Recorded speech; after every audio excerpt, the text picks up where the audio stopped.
Мен мұнда себепті емдеу туралы әсерді емес сөйлесу үшін келдім.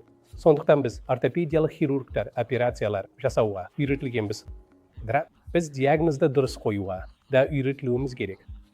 Қате диагноз болмауы керек. Менің профессорларым диагнозды клиникалық тарихтың соңында кез келген бейнелеу арқылы емес, қою үшін 45 минуттық тарих алуын керек деп қатты назар аударды.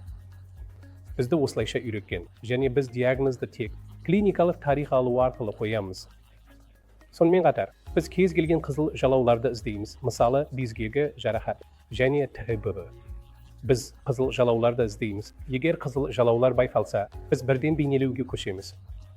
Біз ештеңені ескермейміз. Диагнозды қойған сәтте емдеудің 3-4 бөлігі аяқталады. Бұл емдеудің сәтті болғанын білдіреді. Емдеудің қалған 4-1 бөлігі өте оңай. Бұл дегеніміз әсерді емес себепті емдеу.